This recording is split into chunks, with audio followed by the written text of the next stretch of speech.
عالم دین بنو، حافظ قرآن بنو، اے قوم کے بچے اسلام کے پہچان بنو۔ ماشاء اللہ،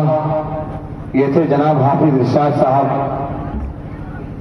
جن سے ہم اشعار سماعت کر رہے تھے۔ اب آئیے،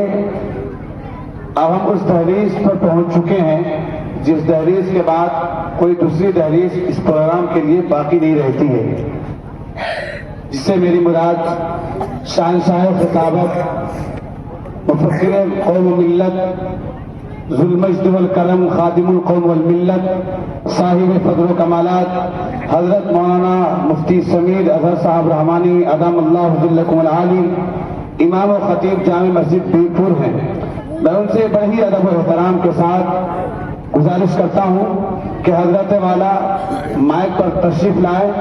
اور ہم تمام سامعین اور سامعات کو اپنے پرمغز خطاب سے مجلہ و مصطفیٰ فرمائے۔ حضرت کا استقبال ان شعر کے ساتھ کرنا چاہتا ہوں، شعر کے ساتھ کہ دنیا کے ہر سوال کا جس میں جواب ہے، دنیا کے ہر سوال کا جس میں جواب ہے، ہم سب کے پاس ایک ایسی مکمل کتاب ہے۔ دنیا کے ہر سوال کا جس میں جواب ہے، ہم سب کے پاس ایک ایسی مکمل کتاب ہے، اور دنیا کے ہم سب کے پاس ایک ایسی مکمل کتاب ہے، اور سرکار دو جہاں کے غلاموں کو دیکھیے، جو ذرہ جس جگہ ہے وہی آفتاب ہے، جو ذرہ جس جگہ ہے وہی آفتاب ہے، اور تو معجزہ بھی دیکھ کر ایمان لا سکا، بوجھل ہائے تیرا مقدر خراب ہے۔ حضرت مولانا مفتی سمیر اظہر صاحب رحمانی مائک پر اپنے ولولہ انگیز خطاب کے ساتھ، اور حضرت مولانا مفتی سمیر اظہر صاحب رحمانی سے گزارش کروں گا کہ تقریر کے اختتام پر آپ ہی دعا فرمائیں گے۔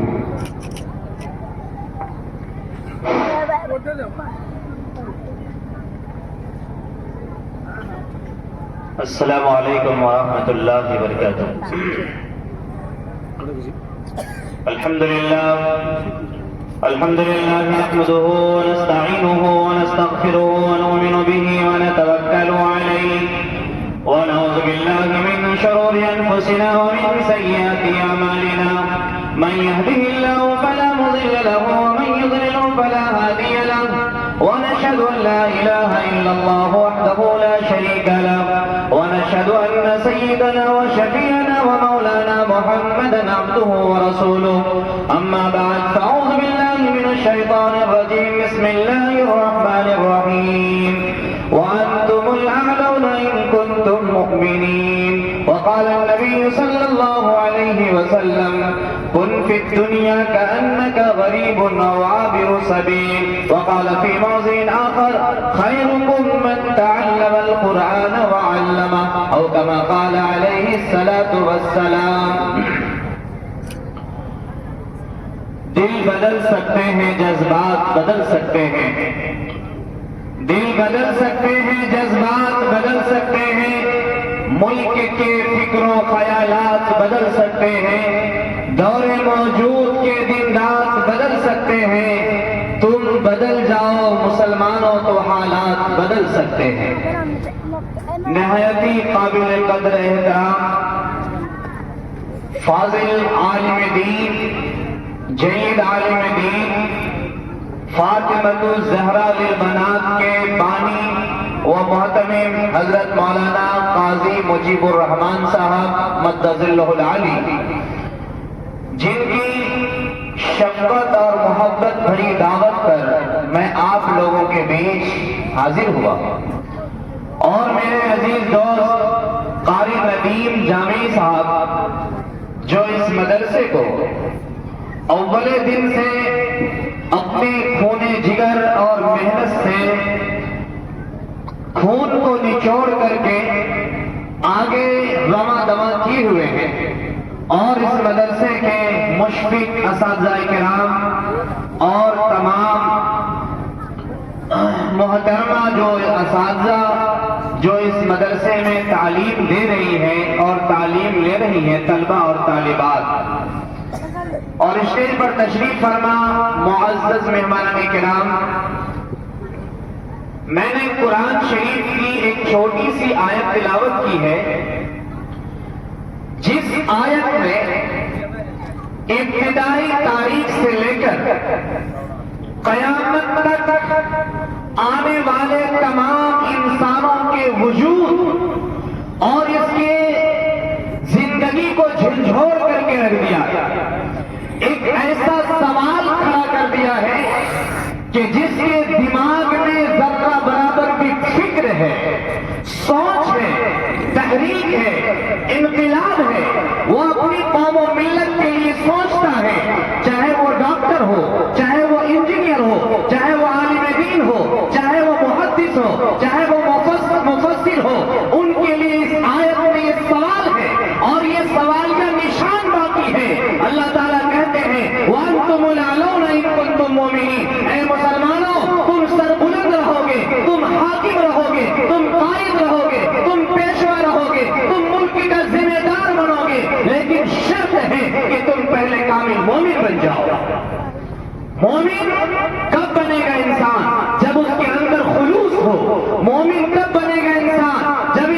اس کے اندر صفائی اور ستھرائی ہو۔ مومن کب بنے گا انسان؟ جب اس کا تعلیم اعلیٰ معیار کا ہو۔ مومن کب بنے گا انسان؟ جب وہ سچا اور پکا انسان ہو۔ مومن کب بنے گا انسان؟ جب وہ لین دین اس کا بالکل درست ہو۔ مومن کب بنے گا؟ جب وہ امانت دار ہو۔ مومن کب بنے گا؟ جب وہ وعدہ کا پاس لحاظ رکھنے والا ہو۔ مومن کب بنے گا؟ جب وہ مدرسے سے محبت کرنے والا ہو، مساجد سے محبت کرنے والا ہو، علماء دین سے محبت کرنے والا ہو، اپنے ماں باپ سے محبت کرتا ہو، بڑوں کی عزت کرتا ہو، چھوٹوں پر شفقت کرتا ہو، اپنی ماں کی احترام کرتا ہو، اپنی بیوی سے اس کے سلوک کا معاملہ کرتا ہو، اپنے بچوں کو سب سے بہترین تعلیم دیتا ہو، جس نے آپ کے بستی کے وجود کو ہلا کر کے رکھ دیا، جو آپ کی نسل کو اعلیٰ معیار پر لانا چاہتا ہے، وہ قاضی مجیب الرحمان صاحب دامت برکاتہم العالیہ ہے، جنہوں نے آپ کے لیے، آپ کے فکر کے لیے، آپ کی سوچ کے لیے، آپ کے مستقبل کے لیے،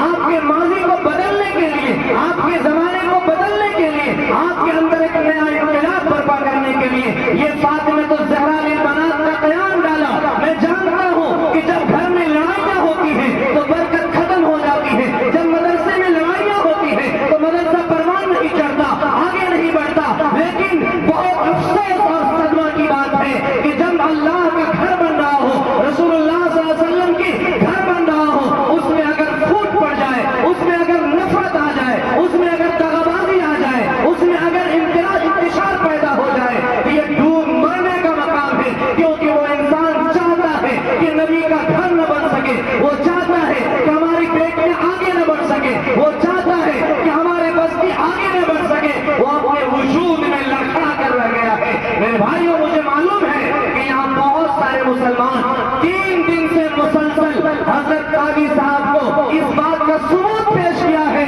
کہ انا احبک، میں آپ سے بہت محبت کرتا ہوں، لیکن میں اس بات کی گواہی بھی دینے کے لیے جا رہا ہوں کہ جو جس درجے کا خلوص پیش کرتا ہے، محبت پیش کرتا ہے، اللہ اس کے معیار کو اتنا ہی بڑھاتا ہے، اللہ اس کی نسل کو اتنا ہی پاک کرتا ہے، اللہ ان کی ابتدا سے انتہا تک ان کے سارے خاندان کی اسی طرح سے حفاظت کرتا ہے جو اپنے لیے خلوص پیش کرتا ہے۔ میرے بھائیوں، حضرت معاذ بن جبل رضی اللہ تعالیٰ عنہ آپ صلی اللہ علیہ وسلم بہت زیادہ ان سے محبت فرماتے تھے۔ جب ان کو ملک یمن کا گورنر بنایا، آپ صلی اللہ علیہ وسلم نے ان سے کہا کہ معاذ تم ملک یمن جا رہے ہو سکتا ہے کہ جب تم آؤ لوٹ کے تو میری تم سے ملاقات نہ ہو سکے۔ ہاتھ میں ہاتھ ڈالے ہوئے اور چھوڑنے کے لیے دور تک جا رہے ہیں۔ حضرت معاذ بن جبل رضی اللہ تعالیٰ عنہ کی آنکھوں میں آنسو بھرا ہے اور کہا کہ یا رسول اللہ کیا آپ سے میری ملاقات نہ ہو پائے گی؟ کہا کہ ہو سکتا پھر تم بیچ میں آ جانا۔ آپ صلی اللہ علیہ وسلم بھی پھوٹ کر کے رونے لگے اور کہا کہ اے معاذ میں تم سے محبت کرتا ہوں، جو شخص محبت کا نذرانہ پیش کرتا ہے جو اللہ کے واسطے کوئی کام کرتا ہے، چاہے وہ نبی ہو، چاہے وہ عالم ہو، چاہے وہ مدرسہ ہو، چاہے وہ مسجد ہو، چاہے وہ طالب علم ہو، چاہے چٹائی اور گوڑیا پر پڑھنے والے اور پڑھانے والے اساتذہ ہو، تو یقین مانیے جب وہ محبت کا اظہار کرتا ہے تو اللہ تعالیٰ بھی اس سے محبت کا اظہار فرماتے ہیں، اللہ تعالیٰ بھی اس سے محبت کا اظہار فرماتے ہیں۔ تو آپ نے فرمایا انی احبک، اے معاذ میں تم سے محبت کرتا ہوں، لہذا حضرت معاذ بن جبل رضی اللہ تعالیٰ عنہ زار و قطار رونے لگے، اور جب دوبارہ واپس آئے تو واپس آنے کے بعد انہوں نے کہا یا رسول اللہ میں نے قرآن شریف کی ایک آیت پڑھی ہے، اس کا مطلب مجھے اب تک سمجھ میں نہیں آیا۔ پوچھا کون سی آیت ہے؟ کہا یوم ینفخ فی الصور فتأتون افواجا، جس دن اسرافیل علیہ السلام سور میں پھونک مار دیں گے، قیامت برپا ہو جائے گی، زمین آسمان درہم برہم ہو جائیں گے، ساری چیزوں کو ختم کر دیا جائے گا، کل من علیہا فان ویبقى وجہ ربک ذو الجلال والاکرام، صرف اللہ باقی رہیں گے، باقی دنیا ختم ہو جائے گی، میدان محشر برپا ہوگا، اس دن لوگ جماعت در جماعت اللہ کے سامنے میں آئیں گے۔ یا رسول اللہ لوگ کس حال میں آئیں گے؟ آپ نے فرمایا کہ اے معاذ تم نے ایک بہت بڑی چیز کا سوال کیا ہے، لوگ جماعت در جماعت آئیں گے، سب سے پہلی جماعت جو اللہ کے سامنے میں آئے گی ان کا چہرہ سوگر سے بھی زیادہ بدتر ہوگا۔ پوچھا کہ یا رسول اللہ وہ کون لوگ ہوں گے؟ آپ نے فرمایا کہ بے نمازیوں کی جماعت ہوگی۔ پھر آپ نے پوچھا کہ اے معاذ ایک جماعت آنے والی ہے اللہ کے سامنے، ان کے جسم میں برس کی بیماری ہوگی، گوشت کٹ کٹ کے گر رہا ہوگا۔ پوچھا یا رسول اللہ وہ کون لوگ ہوں گے؟ آپ نے فرمایا کہ وہ اپنے ماں باپ کو ستانے والے، ماں باپ کی نافرمانی کرنے والے، ماں باپ کا دل دکھانے والے، ماں باپ کو رلانے والے، ماں باپ کو پریشان کرنے والی جماعت ہوگی۔ جب وہ اللہ کے سامنے میں آئے گی ان کے جسم سے گوشت کٹ کٹ کے گر رہا ہوگا۔ آپ نے فرمایا کہ اے معاذ ایک جماعت اللہ کے سامنے میں آئے گی، اس حال میں آئے گی کہ ان کا پیٹ پہاڑ کے برابر ہوگا۔ آپ نے حضرت معاذ بن جبل نے پوچھا یا رسول اللہ یہ کون سی جماعت ہوگی، کون سے کام کرنے والے ہوگی؟ تو آپ صلی اللہ علیہ وسلم نے فرمایا کہ ان کے پاس مال کا بہتات ہوگا، یہ کھاتا ہوگا لیکن اس مال میں زکات نہیں نکالتا ہوگا، زکات نہ نکالنے کی وجہ سے، صدقہ خیرات نہ کرنے کی وجہ سے، پڑوسی بھوکے سو جانے کی وجہ سے، یتیم بیواؤں پر، مسجد مدرسے پر خرچ نہ کرنے کی وجہ سے کل قیامت کے دن اللہ کے سامنے جب اس کی پیشی ہوگی تو ان کا پیٹ پہاڑ کے برابر ہوگا، اس میں سانپ اور بچھو پل رہا ہوگا اور اس کو ڈنک مار رہا ہوگا۔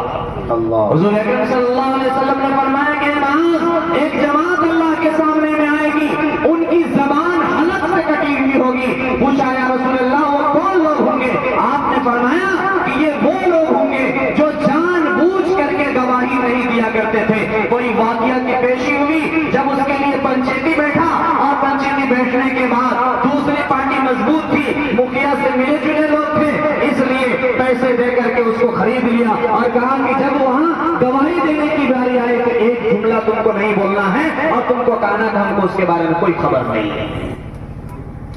جان بوجھ کر گواہی چھپانے والے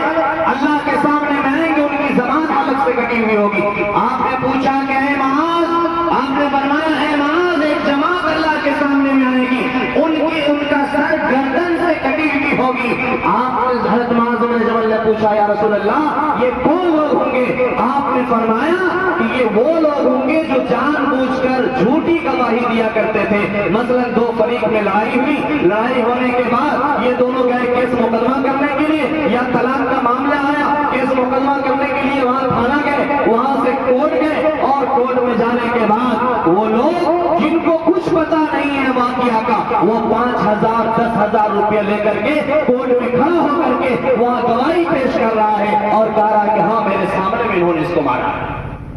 حالانکہ نہیں مارا، نہیں گالی گلوچ ہوا، کچھ بھی نہیں ہوا، صرف نفرت کی وجہ سے، دشمنی کی وجہ سے ان کے اوپر الزام لگایا، ان کے اوپر بہتان لگایا، اور بہتان لگانے کے بعد ان کے لیے گواہی بھی تیار ہو گئی۔ 5-10 ہزار روپیہ میں اپنے وجود اور اپنے ایمان کو بیچ دیا اور جا کر کے تھانہ میں کھڑا ہو گیا اور کورٹ میں کھڑا ہو گیا گواہی دینے کے لیے۔ یہ لوگ جو جان بوجھ کر پیسے پر بکتے ہیں اور اپنے ایمان کا سودا کرتے ہیں، کل قیامت کے دن اللہ کے سامنے جب کھڑا ہوں گے تو ان کی گردن کٹی ہوئی ہوگی۔ شہنشاہ کونین جناب محمد رسول اللہ صلی اللہ علیہ وسلم نے فرمایا کہ اے معاذ، ایک جماعت اللہ کے سامنے میں آئے گی، ان کا چہرہ 14ویں چاند کی طرح چمک رہا ہوگا، ان کے ہاتھ چمک رہے ہوں گے، ان کے پیر چمک رہے ہوں گے اور ان کے وجود سے خوشبو آ رہی ہوگی۔ معاذ ابن جبل نے پوچھا یا رسول اللہ یہ کون لوگ ہوں گے؟ آپ نے فرمایا کہ جو ہمیشہ باوضو رہا کرتے تھے، وقت پر نماز پڑھتے تھے، دوسروں کے ساتھ بھلائی کا معاملہ کرتے تھے، دوسروں کے ساتھ خیرخائی کا معاملہ کرتے تھے، صلہ رحمی کیا کرتے تھے، پڑوسی کو ستاتے نہیں تھے، جو لوگ قرآن و حدیث کے مطابق، اللہ کے حکم کے مطابق، نبی کریم صلی اللہ علیہ وسلم کی زندگی کے مطابق دنیا میں زندگی گزار رہا ہے، وہ جب اللہ کے سامنے کھڑا ہوگا تو ان کا چہرہ 14ویں چاند کی طرح چمک رہا ہوگا۔ میرے بھائیوں، اس آیت کی مختصر تشریح حضور اکرم صلی اللہ علیہ وسلم نے اس انداز میں بیان فرمائی۔ اللہ سے دعا فرمائیں کہ اللہ تعالیٰ ان تمام چیزوں سے جو ہمارے لیے مصیبت کا سبب بنے گا، اللہ ہماری حفاظت فرمائے۔ میرے بھائیوں، ہمارے سامنے، ہمارے ماحول میں جو سب سے بڑا بگاڑ آج کل ہے وہ میاں بیوی کی لڑائی ہے۔ میاں بیوی نہ تو شوہر بیوی سے خوش نظر آتا ہے، نہ بیوی شوہر سے خوش نظر آتی، دونوں میں افراتفری کا ماحول ہے، اور یہ اس وجہ سے ہو رہا ہے کہ ان کے اندر ایمان کی کمی آ گئی ہے، ایمان کی کمی آ گئی ہے، اور رشتہ کا جو قدر اور احترام ہے وہ احترام اٹھتا ہوا جا رہا ہے۔ آج ایک خاتون ہمارے پاس آئی، انہوں نے کہا کہ ہم شوہر کو ماننے کے لیے تیار ہیں لیکن ہم ساس سسر کو ماننے کے لیے تیار نہیں۔ میں نے ان سے کہا کل آپ ساس بننے کے لیے جائیں گے، جب آپ کا بیٹا ہوگا ان کی شادی ہو جائے گی، آپ بھی ساس بن جائیں گے، تو ایسی صورت میں آپ کا بیٹا بھی کل کہے گا کہ میں، آپ کی بہو بھی کہے گی کہ ہم ساس سسر کو مانیں گے، بیٹا بھی کہے گا کہ ہم صرف اپنے بیوی کو مانیں گے، اپنے ماں باپ کو نہیں مانیں گے۔ تو لہٰذا آپ جیسا آگے کر رہے ہیں ویسے آپ کے پیچھے سے بھی آپ کے ساتھ اسی طرح کا معاملہ پیدا ہونے والا ہے۔ اس لیے گھر کے اندر احترام اور قدر کو باقی رکھیے، اور جو آپ سے بڑے ہیں اس کے بارے میں نبی نے فرمایا من لم یرحم صغیرنا ومن لم یعقر کبیرنا، جو اپنے سے بڑوں کی عزت اور احترام نہیں کرتا، جو اپنے سے چھوٹا کو شفقت نہیں کرتا،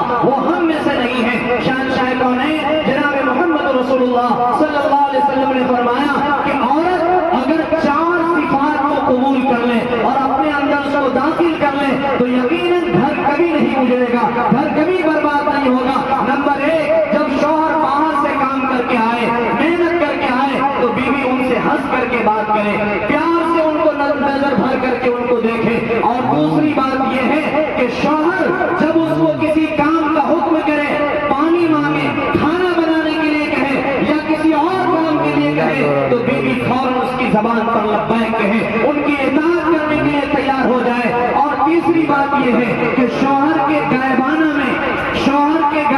میں بیوی کی ذمہ داری ہے کہ وہ اپنی عزت کا بھی خیال کرے، احترام کرے، اور ان کے مال کا بھی خیال کرے۔ اور چوتھا کام یہ ہے کہ شوہر کے غائبانہ میں اپنے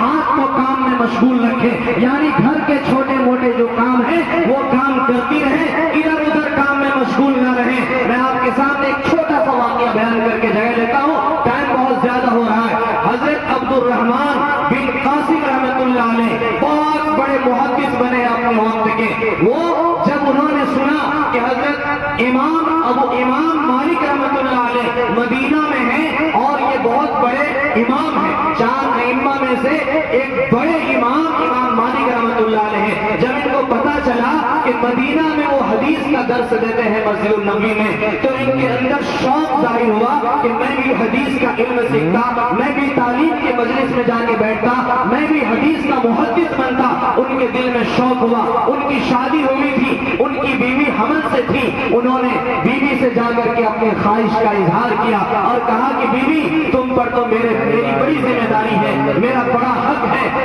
مجھے تو یہ چاہیے تھا کہ میں تمہاری خدمت کرتا، میں تمہارے ساتھ رہتا، لیکن میرے دل کے اندر ایک ارمان بڑے دنوں سے مچل رہے ہیں۔ امام مالک بہت بڑے محدث ہیں, بہت بڑے امام ہیں, مدینہ میں ہیں, میرا دل چاہتا ہے کہ ان کے پاس چند دن کے لیے جاؤں اور علم حدیث حاصل کروں. بیوی چونکہ بڑی دیندار تھی, امانت دار تھی, وفادار تھی, عصمت اور عزت کی بڑی پاک دامن تھی. انہوں نے کہا کوئی بات نہیں ہے, جب آپ کی خواہش ہے تو آپ جائیں اور علم حدیث سیکھیں. وہ یہاں سے چلے گئے. جانے کے بعد 1 سال ہوا, 2 سال ہوا, 3 سال ہوا, حدیث کے علم حاصل کرتے کرتے ان کی پیاس بڑھتی چلی گئی. جب 3 سال مکمل ہوا تو انہوں نے خط لکھا اور لکھا اس میں کہ محترمہ آپ کا حق میرے اوپر بڑا تھا, تم حمل کی حالت میں تھی, تمہاری ذمہ داری مجھ پر بہت زیادہ تھی, میں تم سے اجازت لے کر کے علم حدیث حاصل کرنے کے لیے آ گیا تھا. اب میری بڑی پریشانی ہو گئی ہے, ایک طرف نہ علم حدیث چھوڑا جاتا ہے, دوسری طرف تمہاری یاد ستا رہی ہے, بچے کو اب تک میں دیکھا نہیں ہوں, میرا دل چاہتا ہے کہ میں دوڑ کے آ جاؤں لیکن حدیث کا علم ابھی ادھورا ہے.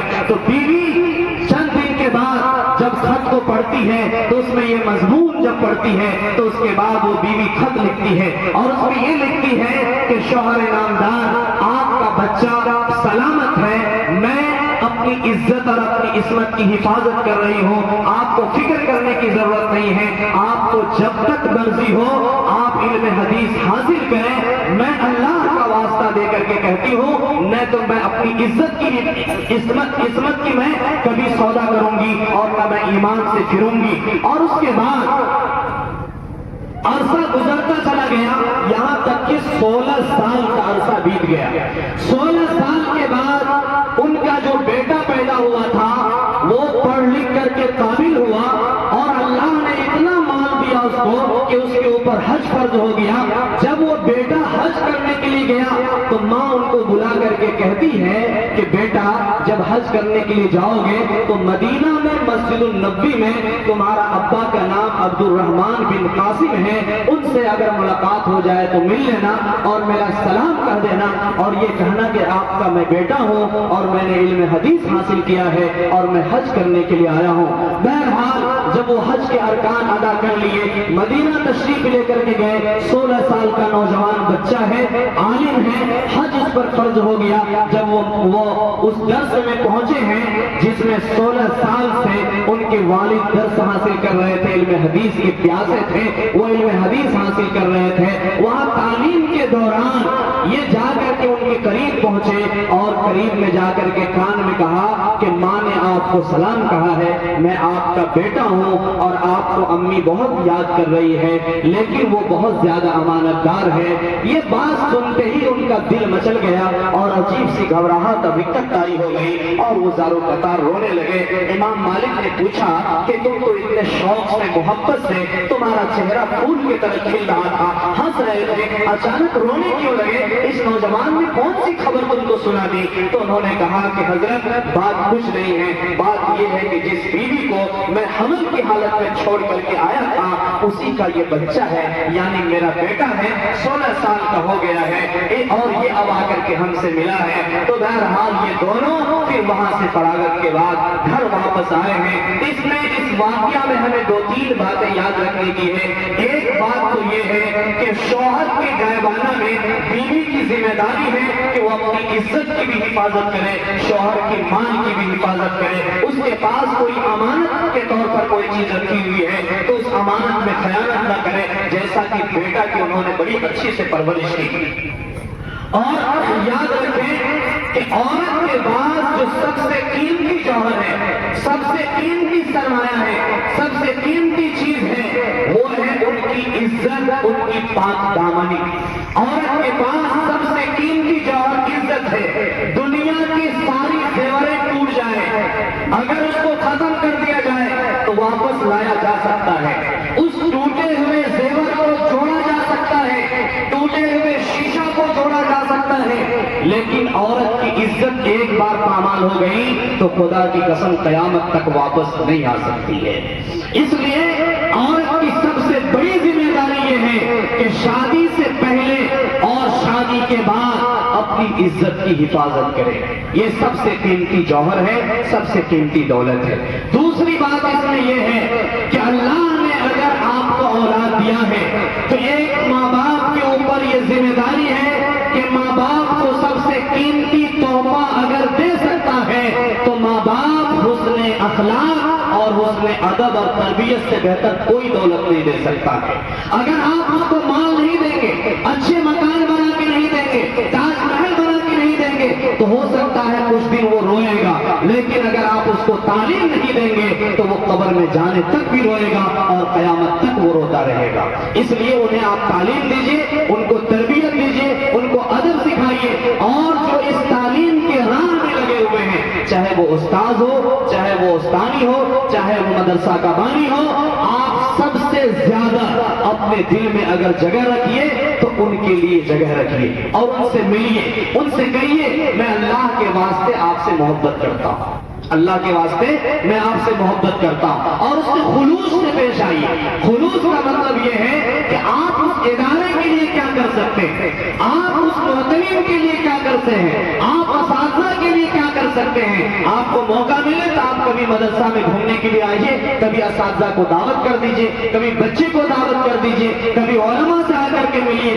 کبھی رسید کٹا لیجئے، کبھی پوچھئے کہ ان لوگوں کی تنخواہ مل رہی ہے کہ نہیں مل رہی ہے، کبھی پوچھئے کہ مدرسہ آپ کا کس انداز سے چل رہا ہے، اگر میری ضرورت ہے تو میری ضرورت کو آپ استعمال کر لیجئے، ہم آپ کے لیے 24 گھنٹہ لبیک کہنے کے لیے تیار ہیں۔ صرف 10 آدمی اس ٹائپ کا، اس نظریے کا اور اس خلوص سے اگر تیار ہو جائیں تو یقین مانیے جس طرح سے گھر ایک گارجن سے چلتا ہے، 10 آدمی سے مدرسہ آسانی سے چل سکتا ہے، آرام سے چل سکتا ہے۔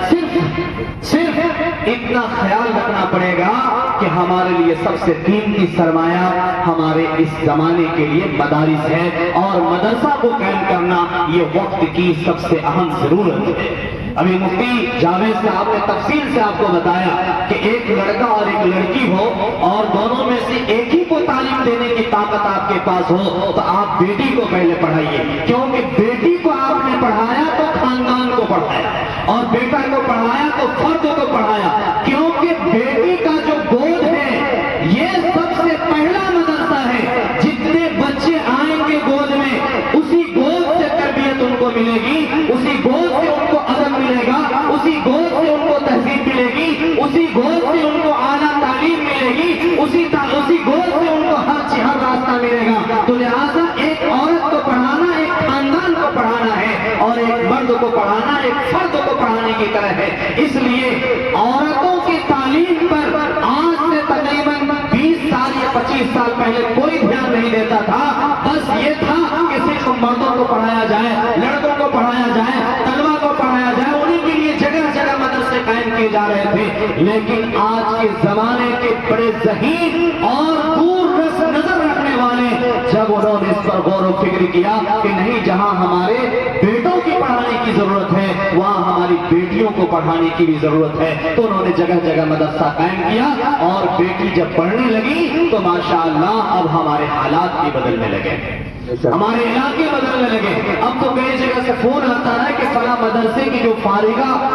طلبہ ہے، طالبات ہیں، ان سے ہماری شادی کرا دیجیے، وہ عالمہ ہونی چاہیے، وہ حافظہ ہونی چاہیے۔ اس طرح کے بیٹیوں کو دلہن کو تلاش کیا جا رہا ہے، اور حقیقت یہی ہے کہ جب اس طرح کی بیٹی ایک تو مشکل سے ملتی ہے، اور جب مل جاتی ہے تو ایک ٹوٹے پھوٹے گھر اور اجڑے ہوئے ناپاک گھر کو بھی وہ پاک کر دیتی ہے، اور جہنم شدہ گھر کو بھی وہ جنت بنا کے رکھ دیتی ہے۔ جس گھر میں بدبو پھیلتا ہے اس گھر میں وہ خوشبو لاتی ہے، جو گھر اجڑا ہوا ہوتا ہے اس کو وہ سنوار دیتی ہے، اس کو وہ منقش کر دیتی ہے، خوبصورت بنا دیتی ہے۔ تو سب سے پہلی ذمہ داری ہماری یہ ہے کہ ہم اپنی زندگی میں خوبصورتی پیدا کریں اور صفائی کو فروغ دیں۔ صفائی ستھرائی آدھا ایمان ہے، چاہے دل کی صفائی ہو، چاہے گھر کی صفائی ہو، چاہے راستے کی صفائی ہو، چاہے ہمارے اخلاق کی صفائی ہو، یہ سب سے بڑی دولت ہے۔ اور آخری بات یہ ہے کہ میرے بھائیوں، ہمارے رشتوں میں بہت زیادہ لڑائی جھگڑا ہو رہی ہے۔ ہمارے اپنے رشتہ دار جو خونی رشتہ دار ہیں، بھائی بہن کا رشتہ ہے، بھائی اور بیٹا کا رشتہ ہے، باپ بیٹا کا رشتہ ہے، میاں بیوی کا رشتہ ہے، اس میں کسی طرح کی انبن نہیں ہونی چاہیے، لڑائی جھگڑا نہیں ہونی چاہیے۔ یاد رکھیے اس وقت کو آج میں دو کو جنازہ ایک ساتھ پڑھا کے آ رہا ہوں. جنازہ کھڑا تھا, میں دیکھنے کے لیے گیا تھا. ایک پتلی سی چادر نیچے بچھی ہوئی تھی اور ایک پتلی سی چادر اوپر جسم کے اوپر رکھا ہوا تھا. دیکھ کر کے آنکھیں اشکبار ہو گئی اور سوچنے پر مجبور ہو گیا کہ رات میں کمبل نیچے تھا اور اس کے اوپر گدا پر گدا اور توسک پر توسک اور لحاف پر لحاف دیا جا رہا تھا. اور جب کھانسی کرتا تھا تو گھر کے سارے لوگ پریشان ہو جاتے تھے. ایک روح کیا بدن سے نکل گئی کہ گھر میں بھی نہیں سونے دیا, باہر میں چوکی پر جا کر کے سلایا. اور پتلی سی چادر نیچے ہے, پتلی سی چادر اوپر ہے. اب نہ ٹھنڈی کا اثر نہ گرمی کا کوئی احتیاط, کسی بھی طرح کی کوئی بات نہیں ہے. میرے بھائیوں خالی ہاتھ آئے تھے, خالی چلے جائیں گے. یہ خون کا رشتہ جو ہے اس کو اللہ تعالیٰ نے نبھانے کے لیے کہا ہے, اس کو توڑنے کے لیے نہیں کہا. الذین ينقضون عہد اللہ من بعد میثاقہ ویقطعون ما امر اللہ به ان یوصل ویفسدون فی الارض اولئک لهم اللعنۃ اولئک لهم اللعنۃ. کہ جو آدمی اللہ تعالیٰ جس کو جوڑنے کا حکم دیا ہے اس کو اگر کوئی توڑتا ہے تو اس کے اوپر اللہ کی لعنت ہوتی ہے, وہ آدمی خسارے میں رہے گا. اللہ کے نبی صلی اللہ علیہ وسلم نے فرمایا لا يدخل الجنت قاطع, رشتہ توڑنے والا جنت میں داخل نہیں ہوگا. آپ کی نماز, آپ کا حج, آپ کے اخلاق, آپ کے سارے اعمال دھرے کے دھرے رہ جائیں گے اگر آپ نے بھائی بھائی میں رشتہ توڑا ہے, اپنے خاندانوں میں رشتہ توڑا ہے, ان سے بات نہیں کرتے ہیں تو یقین مانیے معاملہ پھنس جائے گا. اللہ کے نبی صلی اللہ علیہ وسلم نے فرمایا کہ کوئی مومن دوسرے مومن سے 3 دن سے زیادہ قطع تعلق نہ رکھے, بات چیت نہ چھوڑے. جو سب سے پہلے سلام کرے گا وہ کبھی بھی قطع تعلق کو توڑنے والا, قطع تعلق کرنے والا نہیں ٹھہرائے گا. تو لہٰذا اپنے رشتہ کو ملا کر کے رکھے, پیار محبت سے رہے. گھر میں جتنے بھی آدمی ہو سب کو اس کا درجہ دے, بیوی کو بیوی کا درجہ, شوہر کو شوہر کا درجہ, بیٹا کو بیٹا کا درجہ, ماں باپ کو ماں باپ کا درجہ, ساس سسر کو ساس سسر کا درجہ. اگر ہر آدمی اپنے بڑوں کی عزت کرنے لگے, ان کا احترام کرنے لگے تو انشاءاللہ گھر میں ایک خوبصورت زندگی آئے گی اور ہر آدمی کا خیال کیا جائے گا. آج ہمارے معاشرے میں رشتے بہت ٹوٹ رہے ہیں, طلاق کا معاملہ حد سے زیادہ آ رہا ہے اور سب سے زیادہ بیماری تو یہ ہے کہ 3 بچہ ہمارے پاس ہے اور میرا شوہر کسی غیر محرم عورت کو لے کر کے بھاگ گیا ہے. سب سے بڑا مسئلہ یہ ہے, افسوس ہے, صدمہ ہے, شرم ہے. اور یہ صرف مرد نہیں کر رہے, اب تو عورتیں بھی زیادہ کرنے لگی ہیں کہ اپنے شوہر سے کم محبت کرتی ہے, غیر مردوں کو اپنے چولہا کے پاس زیادہ بیٹھاتی ہے, غیر مردوں کو چولہا کے پاس زیادہ بیٹھاتی ہے, ان سے زیادہ بات کرتی, موقع ملتا ہے تو فون سے بات کرتی ہے اور اس سے زیادہ موقع ملتا ہے تو پھر فرار بھی ہو جاتی ہے. یہ امانت میں خیانت ہے. جس نے بھی اپنی عزت میں داغ لگایا اور اپنے شوہر کو دھوکہ دیا یا شوہر بیوی کو دھوکہ دیا تو کل قیامت کے دن سب سے بڑا مجرم بن کر کے وہ کھڑا ہوگا اور اللہ کو وہ جواب نہیں دے پائے گا. میرے بھائیوں, چندہ کا کام تو ہو گیا ہے اور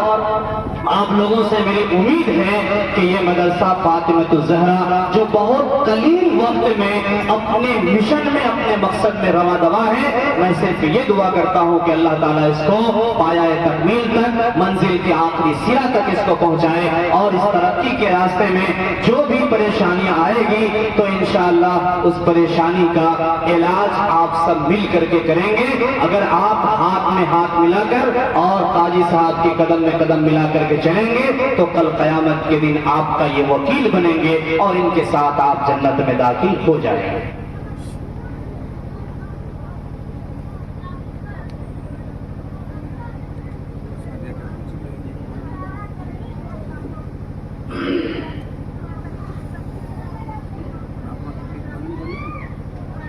غزالہ پروین بنت اختر متعلمہ جامعہ, انہوں نے 100 روپے مدرسے کو تعاون کیا ہے. اور سعدیہ کے ابو محمد جبریل صاحب نے اپنے دادا دادی کے ایصال ثواب کے لیے 5000 سے تعاون کیا ہے. اللہ تعالیٰ ان کے دینے کو قبول فرمائے. میرے بھائیوں, جب اللہ تعالیٰ نے یہ آیت نازل فرمائی مثل الذین ينفقون اموالهم فی سبیل اللہ کمثل حبۃ انبتت 7 سنابل, کہ اس شخص کی مثال جو اللہ کے راستے میں خرچ کرتے ہیں ایسی ہے کہ ایک دانہ وہ زمین میں لگایا تو اس سے 7 بالیاں نکلی اور ہر بالی میں 100 دانے ہیں تو کتنا ہوا 700. ایک بالی لگایا تو 700 دیا. اگر کوئی باپ اپنے بیٹا سے کہتا ہے کہ بیٹا 1 روپیہ تم مجھ کو دے دو،